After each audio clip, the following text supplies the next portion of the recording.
secrets. No, today we're talking about the secret to cooking without recipes. So, welcome. I'm live streaming. I haven't done this on YouTube before. I've done it a couple of times on Instagram. But anyway, welcome to the live stream. Yay, someone's joined. And so today I'm going to be sharing with you the number one secret to becoming someone who can cook without recipes.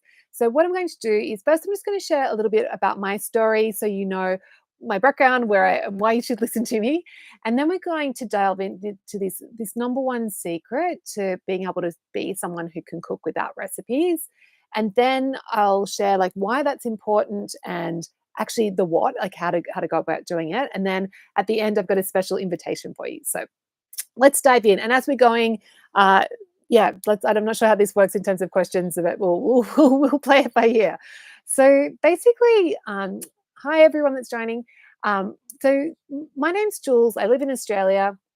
And my background is actually, have always been a huge food lover. So just, I don't know why, but just from the moment I was born, I just always loved food. And so when I was leaving school and I was like deciding what I was going to do with my life, like that big question, I did think about becoming a chef because I love cooking and I was like, oh, well, really love restaurants. But then I found about this degree you could do called food science. And I was like, oh, I get to go to university. I get to study, like I love science. I was like, I get to study science and food, amazing together, sign me up. So I studied food science, and then I worked for many years in the food industry, developing snacks and cereal products for big companies. My first job was with Kellogg, and then I later worked with Arnott's, who are owned by Campbell Soup Company, so Pepperidge Farm. So they're Australia's biggest snack or cookie, or we call it biscuits, but they're Australia's biggest biscuit company. And so I was working in the food industry, and that was great. And I had a side career as a winemaker, which we won't go into. Oh, actually, that will come up a bit later. But yeah, that's my background. But then when was it? 2010, I actually I'd started a blog in 2005, and I was really loving like creating recipes and interacting with people in there. And in 2010, I actually decided to transition my career from designing chocolate biscuits, which many people would think would be a dream career, to actually, I started an online cooking school back in 2010, like well before COVID. And so I've been teaching people how to simplify cooking ever since then. So, and at the same time, as I actually started my blog, I was also getting really into discovering a whole world of minimalism and simplicity. And so that has that's really shaped my life as well, because as I was applying simplicity to my wardrobe and decluttering and all those sorts of things, I also started applying it to my kitchen and to my cooking. And so back in 2005, or 2010, I started creating recipes that had 5 ingredients or less. So the simplicity piece is another thing you should know about me. But anyway, that's enough about me. Let's now dive in and talk about this secret to becoming a confident cook and being someone who can cook without recipes. So why is it important?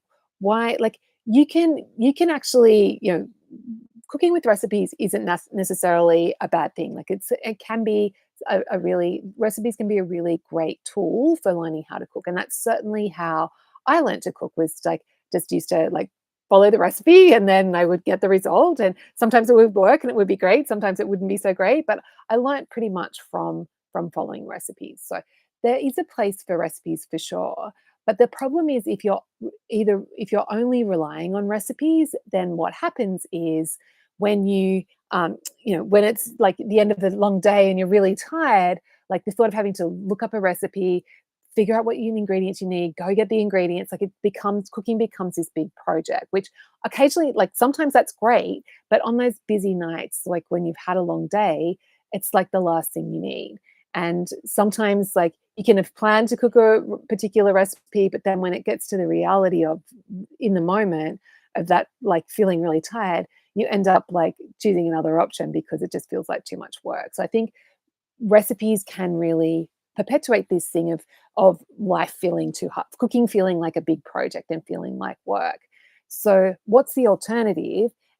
So the alternative, of course, is to learn to cook without recipes. And you probably know someone who's an intuitive cook, they can just pull together something. And then the thing is that when you have this ability to be able to just look at what you have and make something from those ingredients that you have available, like being that intuitive cook, it just makes cooking so much easier.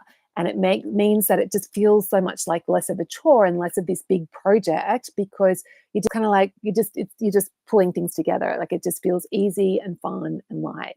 And so if you're currently a recipe cook, or even if you're a non-cook and you've never cooked a day like anything at all, like becoming like that intuitive cook, it might seem like a big leap. Like I was like, oh, I'll never be able to do like have the confidence to do that. But in actual fact, what can happen? What it is possible, I guess, is the first thing that I want to share with you. Just this idea that maybe you could learn to cook without recipes. So if you're a recipe cook at the moment, maybe you could learn, or even if you're a non-cook, maybe actually the problem has been that recipes have been too complicated for you, and that's been blocking you from from even getting into the kitchen in the first place. So if we skip the recipe step and you're able to learn to be intuitive, that could be really life changing. So the secret to learning, that's why cooking without recipes, I'm so passionate about teaching people to be able to cook without recipes, because it gives you this freedom. It's like you have this ability to just like whip stuff up, and for it not to be this big deal. And so that's why cooking without recipes is beneficial. And so how do we go about doing this? And so what happened for me and how I learned to cook without recipes, I'll tell you a bit of the story. So I mentioned that I had a side career winemaker. So I spent like 5 years, yep, like working in wineries around the world, California, France, Australia.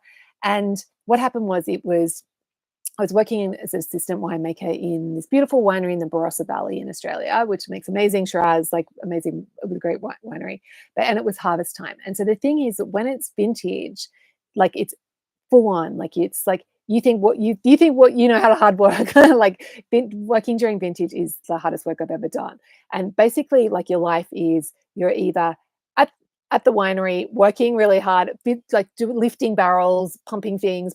You know, it's really physical labor, or you're at bed asleep, recovering and getting ready to go to work the next day. So there's no time for like looking at recipes. There's no time for like going to 3 different stores to pick up different ingredients to cook whatever you're going to cook.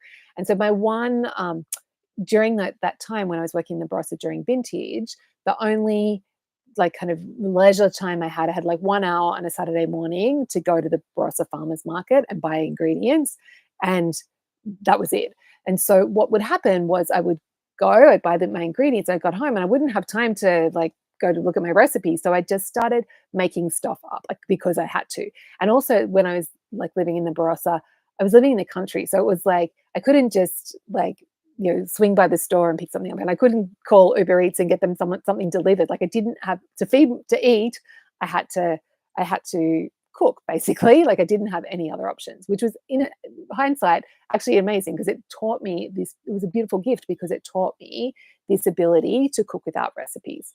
So what happened was I started just thinking of recipes, like rather than going, oh my God, what am I going to do? I'm feeling overwhelmed by all the ingredients. I'd be like, okay, I've got this, I feel like having a curry. And so I would go, okay, what do I need to make a curry? And I'd be like, okay, I need some sort of curry sauce. I need some sort of protein. I need some sort of veggies. And so I started to create these kind of templates in my mind, and I call it frameworks in my mind of, okay, if I want to have a curry, this is how I do it. Or if I want to make a stir fry, this is how I do it. Or if I want to just have some, protein and steak and salad, or a piece of fish and some salad, like this is how I do it. And so over that time, with a lot of error, like I had some really dodgy meals, but like also some successes, I actually was able to start to build that repertoire of like, oh, actually I can make different meals just without having to look at this recipe first. So that's how I discovered it. And then 2 years ago, I actually started teaching a class called Joyful Cooking. So it's an online coaching group where we like come together. And in that, when I was creating the curriculum for that class, I was like, okay, this is the muscle memory for curry. This is the framework for stir fry. This is the same framework for a soup. This is the same framework for salad, whatever, and all the different types of meals. But as I was going through and creating those frameworks, or this is framework for a slow cooker meal, what would happen, I was just noticing there was like this recurring theme of like, oh yeah, so pretty much whatever the framework was, there would be like veggies and or grains, there would be some protein, and then there would be some sort of sauce, and sometimes there'd be additional ingredients as well. But basically, they all the all the most of the meals fitted that pattern. So if you think like even like spaghetti bolognese, right? It's got that. So the grain slash vegetables is the spaghetti. Then you've got the protein, which is the beef, veal, pork, whatever you're using. And then the sauce is like tomato sauce. And yes, there's garlic and onion and other ingredients in there, but at its very basics, that's what spaghetti bolognese is. And so I was like, it kind of blew my mind. I was when I realized this, I was like, wow, there's actually only three components that you need to be able to create a meal. And so then I actually transitioned for my blog to actually like focusing on three ingredient or three, and I call it 3+ ingredient um, recipes and 3+ ingredient magic meals, because when you simplify cooking to this really basic formula, then it feels magical, because it's like, wow, it's like these meals come together so easily. It's almost like, waved a magic wand and here's dinner. Like all I've done is pull these three things together. And the cool thing about this framework is that even though like it starts out with just those three basics. Of course, you can add more. So you can have like, it doesn't have to be just those things. You could have three different types of vegetables. You could have grains and vegetables. You could have your protein might be eggs and like the boiled egg and some canned tuna. Like it doesn't have to. You don't have to limit yourself. But by having that as your base framework in your head, it just makes it approachable. So then when you walk into the kitchen, you've got these three things that you need to remember. And when you've got those in your mind, yes, you can add extra things to fancy it up, but you've got that core, and like you're able to pull together something really delicious. So yeah, so this is the secret to learning to cook without recipes, is this 3 ingredient framework. And and essentially that's it. So the the first is you have your vegetables and or grains as your base. Then you have protein, so that can be fish, it can be eggs, it can be steak, it can be chickpeas, it can be tofu, it can be seitan, like whatever, any like, doesn't matter what the protein is. And then you have a sauce, and that can be something that you make yourself, but it can also be a commercial sauce. Like it could just be like um, mayonnaise, or it could be a commercial pesto. Like it's doesn't matter, but you have a lot of flexibility within that. And then where the plus comes in is uh, when you add extra things to add flavor. So if we're back to our spaghetti bolognese example, the plus ingredient that I would add there, yes, you could add garlic and onion if you wanted to, but the plus ingredient I would add would be Parmesan cheese grated on at the end, because that gives you, it's like, I call them flavor bombs, but it gives you that, just finishes, brings the dish together and really brings it alive, and gives you a lot more, uh, you know, explosion of flavor in your mouth. If you think spaghetti without the parmesan, spaghetti plus parmesan, like I'm taking the cheese every time.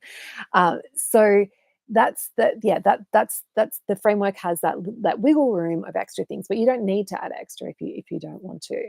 And so if we look at another example, so say you go to a steak, like you're wanting to have a steakhouse meal. So the veggies might be potato, it might be fries or potatoes, or it might be potatoes and salad, or it might be potatoes and uh, cabbage, or it might be potatoes and spinach, like cream spinach.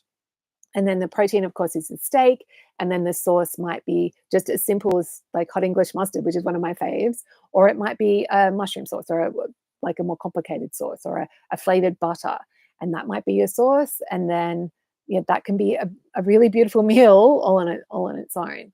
Or if you think about, like, if you've got like a piece of salmon that you're pan frying, so you could have the fish is your protein. You might have some just simple salad leaves uh, as your what is it called, as your vegetable, or it might be some shaved cabbage as your vegetable, some grated carrots as your vegetable, and then your sauce could be just as simple as a squeeze of lemon, and then this lemon's going to mix with the pan juices, like from the salmon and the salmon oil, and give you this really lovely meal.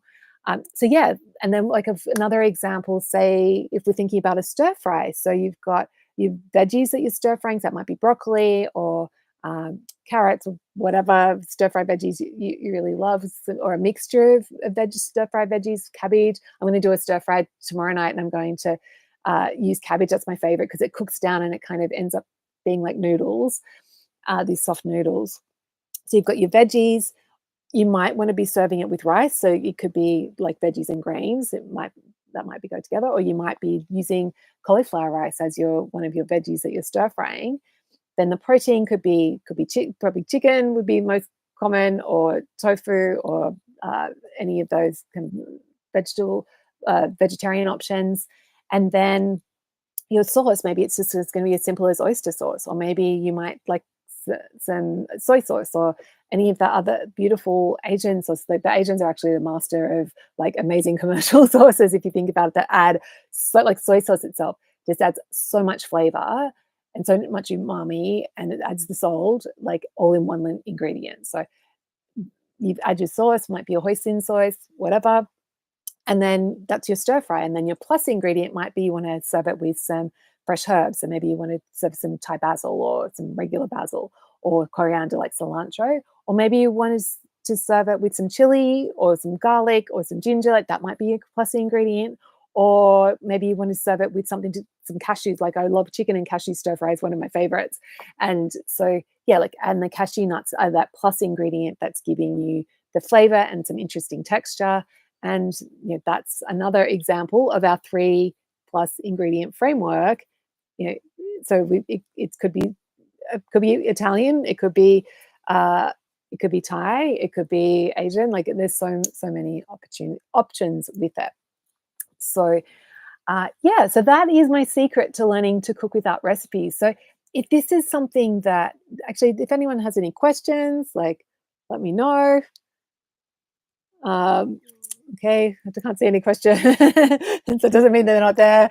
Anyway, but yeah, if this is something like, oh, you're like, yeah, I'd love to be able to just like be someone who can just open the fridge, pull out a couple of things, and put together something delicious, and for it to feel easy and to feel good and to not feel like work, then I'm actually running a challenge. It starts next week. It's the 21-day Confident Cook Challenge. And so in that challenge, basically we're going to take 3 weeks where you're learning to, like, where I'll teach you this framework, and where we're actually going to be practicing together. So I'm going to be running live cook-alongs over Zoom. And basically, so that will be me coming into your kitchen or not.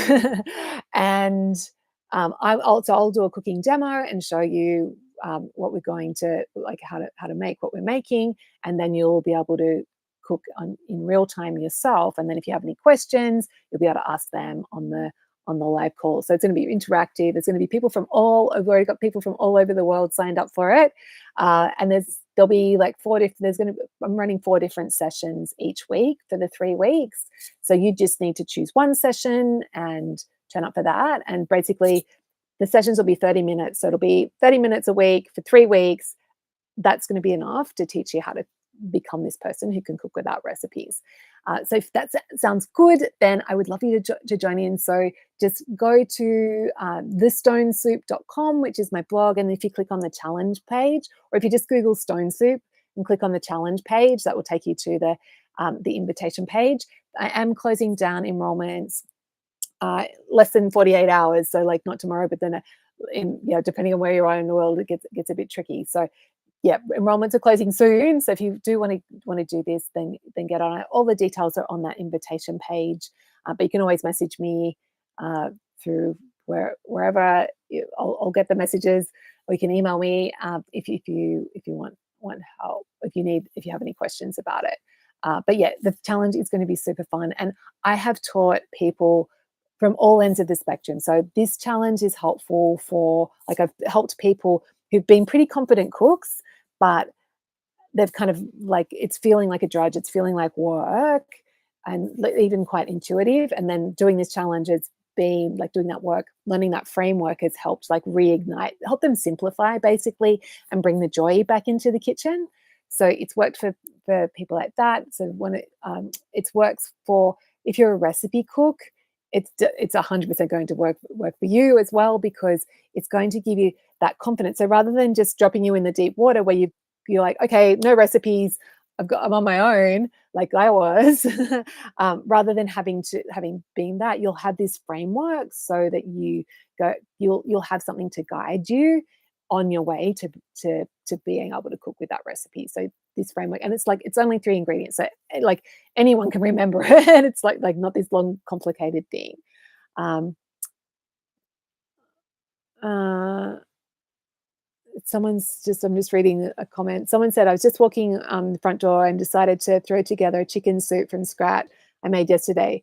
Chopped up onions, celery, carrots. Don't have noodles. Um, so I opted for rice. There we go. So there we go. Other people are doing it. Amazing. But so if you want to have help to be like that person who can just pull together a soup, like just from what you've got in the house, like definitely, definitely come and join the challenge. It's going to be super fun. And oh yeah, it works for if you're a recipe cook. It will definitely work for you. And if you're a yeah, like, yeah, recipe cooks, like, it's so fun when you learn this, and because the thing is that I still cook with recipes occasionally, less and less and less, but, occasionally on the weekend, I'll have a project and I'll make something from a recipe. But the cool thing is that learning this skill of being able to cook without recipes, it helps you. Um, it also means that when you are following recipes, you'll have more confidence to be able to wing it. So you won't be like, oh, I don't have this ingredient, therefore I can't do it. Like you're going to learn. It helps you learn how to substitute as well. And the other thing that we do in the challenge a little bit is just introducing you to seasoning and how to season, like, so how if something doesn't taste great, like when things and I think this used to happen to me a lot when I was cooking with recipes, is like sometimes you'd make it and you'd be amazing and you'd be like yes, and then sometimes you'd make it and be like, oh, this isn't so great, and like I wouldn't know what to do to fix it. So with this challenge, if you join me on the challenge, when that's it, that the other skill that you'll learn is how to add flavor when things are bland. So when things don't taste as great as you'd like or as good as you'd hoped, it's going to give you that ability to yeah, like go, oh, okay, I can do this, and and you'll know, okay, I can add this or I can add that, and that, like, so it's going to give you that, and having that confidence really makes all the difference. Like, and the other thing we do in the challenge is we really work on our mindset as well, because I'm a coach as well as so I've got a food science background, but I also have a coaching certification as well, and I really understand the importance of mindset and our thoughts that we're thinking about, how we see ourselves. All those things come into play when we go into the kitchen. So when we're learning any new skill, and I'm a huge believer, like also really passionate about habit change as well. So we're going to bring in some habit change tools, and we're going to bring in some mindset change tools to really set you up for success, so that you're able to become this confident cook who can just whip up stuff when you feel the urge. Okay. Oh, and the other thing I haven't addressed is, so it's also, if you're at the moment a non-cook, if you're like the thought of cooking, you're like, I work with someone, her name was Cheryl, and I don't have the quote in front of me, but she was like, before we started working together, she was like, I've hated cooking my whole life. And she's like, basically, she was never taught, which is, so of course, like, we all hate stuff if we're not good at it. So she was never taught. And she said, like, she had this terrible self talk, like, of like feeling like in her words, like feeling like a moron in the kitchen because she didn't know what she was doing. And so after working with me, she skipped the recipe cooking stage and went from non-cook to someone who can just pull together delicious healthy meals when she feels, and she said like that it's really given her that freedom, like to be able to like just make stuff up on the fly without having to look at a screen or a piece of paper, has really made the kitchen feel like a really beautiful free place for her to be.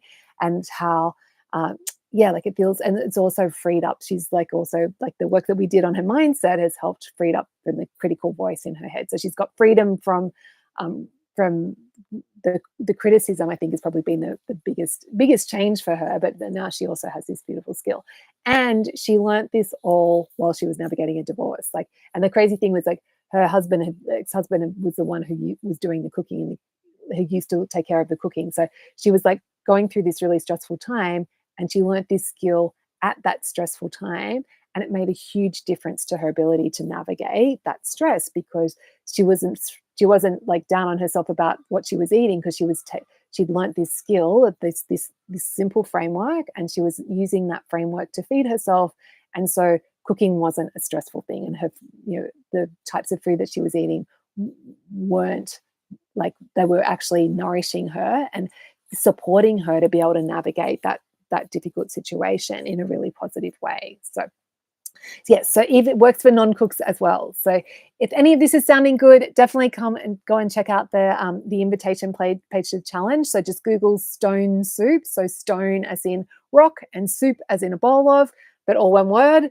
And you'll find my blog there. And yeah, just click on the challenge tab and you'll be able to check that out. Okay, so that's it for today. I hope you found that helpful, and I would love to see you in my challenge. Yeah, so have a fantastic rest of your day, and I will catch you next time. Okay, bye. Okay, I'm gonna end, and bye, everyone. Oh, hang on, how do I stop? There we go. And now.